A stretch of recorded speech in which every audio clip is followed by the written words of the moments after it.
नमस्ते। प्रेम प्रेम शब्द नै यति मिठो छ हैन, सुन्दाखेरि आनन्द लाग्छ मलाई चाहिँ। अनि प्रेम चाहिँ कहाँ कसरी किन कोसँग हुन्छ भन्ने पनि थाहा हुँदैन। जुनसुकै बेला जुनसुकै एज होस् हजुरको प्रेम हुन सक्छ, जोसुकै होस् त्यो व्यक्ति। किन कसरी कहाँ र यो एजमा यसरी भन्ने कुरै हुँदैन। प्रेम भन्ने त्यस्तो कुरा हो कि। अनि हजुरलाई पनि अथवा कसैलाई पनि मलाई पनि कसैसँग प्रेम हुन्छ भने त्यसलाई चाहिँ स्वीकार्ने हो, त्योदेखि डराएर भाग्न जरुरी छैन। र प्रेम गरेको व्यक्ति चाहे जोसुकै होस्, उसले हजुरलाई प्रेम गर्नुपर्छ भन्ने पनि छैन। त्यो त मेरो तर्फको कुरा हो नि हैन, मैले गर्छु नि, उसले गर्नुपर्छ भन्ने छ र। अनि यसको वर्णन पनि गर्न सकिँदैन।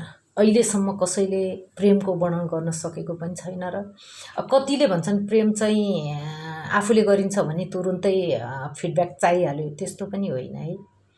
कसैलाई प्रेम गरिन्छ भने ऊ मसँग हुनुपर्छ, उसले मलाई प्रेम गर्नुपर्छ, मलाई भेट्नुपर्छ, मसँग घुम्नुपर्छ, मसँग हिँड्नुपर्छ भन्ने पनि होइन। प्रेम भन्ने यस्तो मिठो, यस्तो आनन्दित चिज हो, त्यो गरेर हेर्नु होला कस्तो लाग्छ। अस्वीकार नगर्नु होला प्रेमलाई। र कुनै व्यक्तिले तँलाई प्रेम गर्छु भनेर तपाईको अथवा तपाईसँग फिजिकल हुनको लागि मात्रै गर्छ भने त्यो चाहिँ प्रेम मान्दिनँ म, मान्दिनँ। तर पनि मान्छेहरूले गरिरह हुन्छन्, भनिरह हुन्छन् ओहो म त्योसँग प्रेम गर्छु भने हुन्छन्, तर त्यो होइन।